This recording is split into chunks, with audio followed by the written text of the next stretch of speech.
Greetings from Havana. My name is Diana. This is Melanie in Havana, and today I have the opportunity of interviewing one of the newest dancers here in Havana. If you have never been in Havana before, this is something that you need to consider, and for that, I have a special guest called Alice Wayne, a black entrepreneur having a dance academy for this new rhythm. Stay tuned, still to the end, con Mel. That will be it. Hola, Alex, ¿cómo estás? ¿Cómo está? ¿Cómo está todo? Gracias por invitarme y ya vamos a intercambiar un poco aquí entre los dos y eso. Perfecto, bienvenido a mi canal, todos mis suscriptores. Este es un nuevo talento que es la específica, la mejor manifestación de la calle. ¿Cómo lo defines? A ver, yo siempre digo que el reparto es una expresión cultural nacida en los barrios de Cuba, que se llama reparto porque a los barrios de Cuba, o sea, a los barrios, distritos de Cuba se le dice reparto. Y lo que pasa es que el reparto es un sentimiento, es como la rumba, es un sentimiento. No es más que el quehacer día a día, es la expresión cultural, es la idiosincrasia de los barrios de Cuba implementado en el arte, ¿sabes? En la música, en la danza. Y por eso la Academia Musicológica de Música Cubana todavía no se pone de acuerdo, ¿no? Si el reparto es un género musical o una variante genérica de reggaetón. Pero bueno, lo que todo el mundo tenemos presente es que el reparto ahora mismo está llegando a esferas internacionales, se está haciendo muy popular a nivel mundial y yo siento que sí representa la cultura del cubano. Para personas que nunca han estado en Cuba, entender el sentimiento es complicado. ¿Pudieses tú hacer una pequeña descripción sobre qué es un reparto, cómo luce, para que ellos puedan entender? Ok, el reparto es literal un barrio, pero ¿qué pasa con este barrio? Que este barrio no entra dentro de la parte céntrica de la ciudad. Los repartos son barrios, por llamarlo de alguna manera, marginados o en la periferia de las ciudades. Y ahí es donde se crea un estilo diferente a, por ejemplo, los barrios que están en el centro de la ciudad o tienen más visibilidad, más dinamismo, más movimiento. Sé que tienes una carrera como bailarín. Ajá. Aquí en La Habana. ¿Puedes darnos como una cronología, cómo empezaste y cómo te especializas y empiezas a atraer más por el reparto? Sí, sabes, yo empecé a bailar como aficionado cuando tenía como 15 años.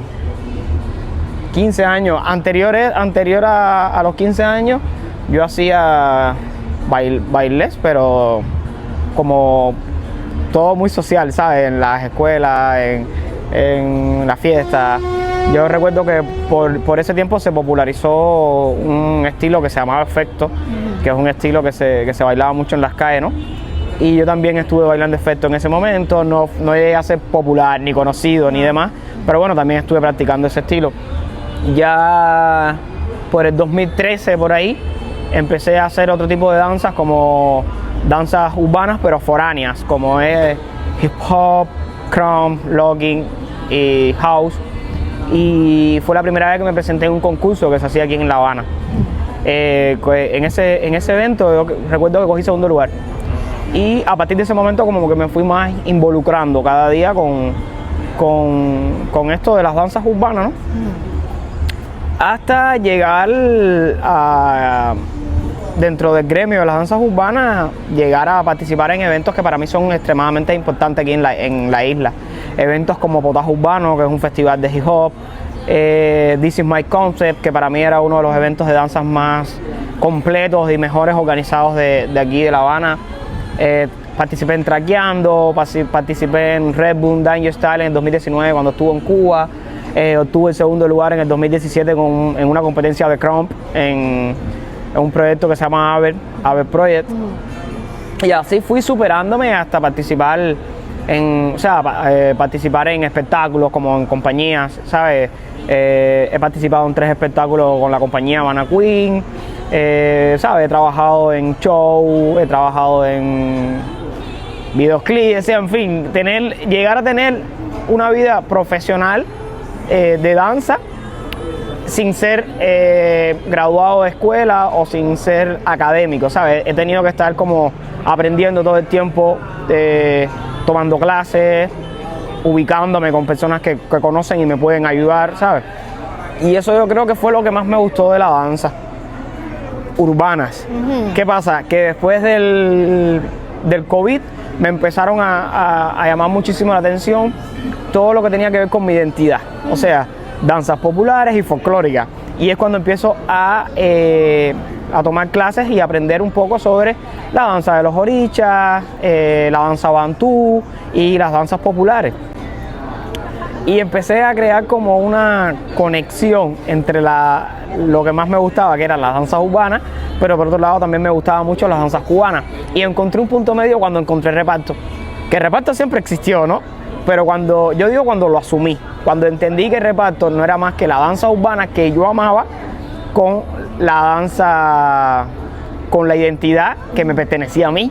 Entonces, en mi búsqueda, ¿no? de hacer algo que me encanta, encontré el reparto, que me da lo mejor de los dos mundos, me da la facilidad de las danzas urbanas y la tradición de las danzas populares y folclóricas en Cuba, porque muchos ven el reparto como un baile de la calle de Cuba y no sé qué, y mucho de la identidad del cubano está reflejado en esa danza, pero sobre todo mucho de nuestra cultura está reflejada mucha de nuestra cultura está reflejada en esa danza.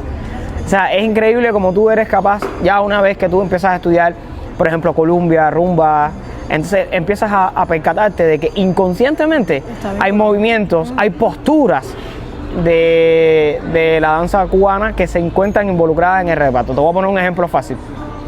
Cuando tú vas a bailar rumba o danzas afrocubanas, hay una postura que es esencial, que debes semiflexionar la rodilla e inclinar el torso ligeramente hacia adelante. Bueno, da la casualidad que esa misma postura es la postura básica, ¿no? Para poder bailar reparto también. Wow. Sí, todo está súper vinculado. Todo está súper vinculado y relacionado. ¿Vienes desde un reparto? Sí, yo soy nacido en Mantilla.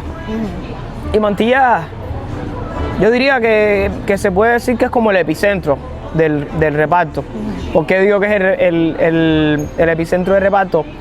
Porque yo siento que a partir de la generación Z, la juventud cubana empezó a hacerle como rechazo a la música y a las tradiciones como tal en Cuba. Y entonces empezó a buscarse en un ambiente urbano internacional. Es donde aparece el reggaetón. Que el reggaetón entra a Cuba por el oriente del país. ¿Qué pasa? Que al principio de esta música que entra a Cuba, ¿no? El reggaetón, los artistas utilizaban en sus canciones de reggaetón la jerga de Puerto Rico. Entonces era un reggaetón que sí, era popular, era bailable, pero no conectaba con la identidad del cubano. Hasta que aparecen exponentes como Elvis Manuel, el Micha, Donnie, el Jonas, Sammy Maisel, que empezaron a hacer un reggaetón con una identidad un poco más cubana, con una jerga más cubana, con palabras y sobre todo con el lenguaje de la juventud de las calles, ¿me entiendes? Y por eso yo siento que conectó tanto. La mayoría de esos artistas vivían en Mantilla. El estudio donde grababan esos artistas estaba en Mantilla. Entonces había como mucho movimiento. Independientemente que en Mantilla también estaba la rumba, que era como un espacio donde la gente iba a escuchar esta música y a compartir con estos artistas, ¿me entiendes? Inicialmente al principio estas músicas no era más que una copia del background de los puertorriqueños. O sea, los artistas cubanos lo que hacían era cogían el background de los puertorriqueños y arriba se montaban con una canción ya un poco más original, ¿no? Esto fue cambiando.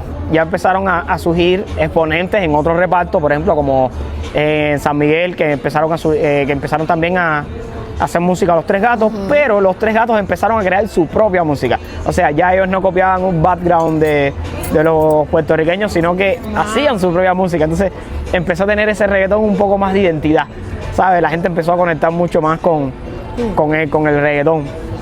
Y al pasar del tiempo, ese reggaetón se fue como empapando de una cultura popular más fuerte, porque después de eso empezaron a surgir exponentes Te puedo mencionar, no sé, Clan 537, Los Faraones, Gente de Zona, que empezaron a Chacar y Yakarta, que empezaron a usar el reggaetón, pero ya incluyéndole sonidos de música cubana. Y eso está súper genial porque conectó aún más con el pueblo cubano. Y también todos sabemos que el reggaetón, por lo general, son sonidos bastante sintetizados por una consola. Y el poder poner instrumentos reales en una base de reggaetón ya nos hacía algo especiales como cubanos, ¿no? Y empezó como que internacionalmente a llamarlo cubatón. Las personas en el mundo, para referirse al reggaetón que hacían los cubanos, le decían cubatón. Y yo siento que de alguna manera esa es la antesala al reparto que conocemos hoy en día. Porque después de eso, por allá por el 2010, otro de los exponentes del reparto internacional ahora mismo, que es Chocolate.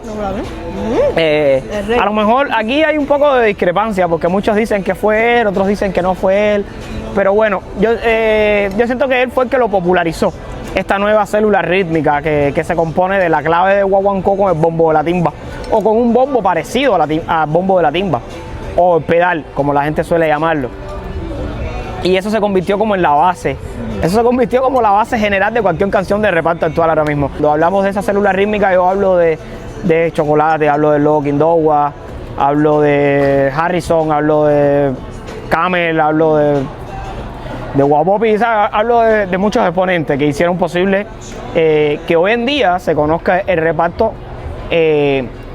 como se conoce actualmente. Que se le llama reparto porque es algo que nació en las calles y, como te dije anteriormente, el reparto no es más que una expresión cultural nacida en los barrios de Cuba. Pero esta música, esta célula rítmica específica, no se bautizó como reparto, se bautizó como morfa o ragamorfa, que se le pone el reparto como nombre comercial para poder identificarlo, ¿sabes? Entonces me gusta mucho hablar de este tema porque siento que voy haciendo como un pasaje, ¿no? de todo lo que he vivido en Cuba, y me gusta regalarle mucho esta información a las personas que estén interesadas, ¿sabes? Y sobre todo a las personas que están interesadas en la cultura cubana. Yo siento que es un espacio muy rico, porque la cultura cubana, y sobre todo la música y la danza, yo no diría que evolucionando, pero va cambiando y va teniendo otros matices constantemente, y eso es especial. En tus clases de reparto, ¿sí tienes clases de reparto? Sí. ¿Cómo sería una clase contigo de reparto? Empieza de una parte teórica, luego la parte del baile, una coreografía, ¿cómo sucede? Por lo general sí, por lo general mis clases de reparto yo trato de que sean conectar con la cultura cubana, pero sobre todo conectar con la identidad del cubano, ya que de ahí es donde parte el reparto, ¿no? Yo siempre trato mucho de explicar los pasos y sobre todo no solo cómo se hace, sino por qué se hace. Y yo siento que eso forma parte del quehacer día a día de los cubanos. Nosotros los cubanos tenemos una forma muy peculiar de actuar, una forma muy peculiar de decir las cosas. Y yo siento que todo eso se ve reflejado, ¿no? A la hora de bailar. Nuestra forma de hablar, nuestra forma de caminar, nuestra forma de gesticular, de mover los brazos. Yo siento que todo eso se ve reflejado a la hora de bailar, reparto. Bueno, si me hubieses hecho esta pregunta hace 6 años, 7 años, nada, ni tanto, sí, más o menos ese 6 o 7 años, yo no supiera decirte, ¿no? ¿Sabes? No supiera explicarte. Pero en la actualidad, viendo que el reparto ha tenido un alcance internacional y que ya empiezan a existir medios de difusión como las redes sociales y cosas así, yo pienso que sí. Yo pienso que la cultura cubana es tan rica que es capaz de expandirse a nivel internacional. Yo pienso que de aquí a unos años, con todo lo que ha pasado con el reparto hasta el momento, yo pienso que de aquí a unos años el reparto pueda llegar un poquito más lejos a niveles internacionales, a países donde aún no se escuchan y a países donde todavía no se bailan. Yo pienso que sí ya se pueda empezar a introducir esta cultura de reparto, porque hoy en día hay muchos países que bailan y cantan reparto. Estamos hablando de que ahora mismo hay una influencia muy fuerte en Europa de reparto, en Perú, en México, y entonces yo siento que sí, que de aquí a unos años el reparto puede llegar a ser un poco más internacional. Un día general en un reparto. Yo siento que la vida en los repartos es como tranquila de día y agitada de noche. De noche hay mucho movimiento, pero es como, yo pienso que así es en cualquier barrio de La Habana, no solo en un reparto, ¿sabes? Yo siento que en cualquier barrio de Cuba se ve reflejado esta dualidad entre tranquilo de día y agitado por la noche. ¿Qué significa gozar? Gozar es fiestar, es pasarla bien, es... ¿Cómo? Los turistas no saben qué significa. Siendo tú sabes, siendo... Tomando, bebiendo. Sí, bailando, puede ser jugando tomando, dominó. puede ser festejando con amigos, puede ser jugando dominó, puede ser tomando candosa. Simplemente es pasarla bien con amigos y olvidarte de lo demás y ser tú mismo, ¿sabes? Desde aquí, desde La Habana, Cuba, muchísimas gracias por observar nuestro video. Una persona nueva a quien apoyar. Recuerden, esto es Melanie Havana. Un placer.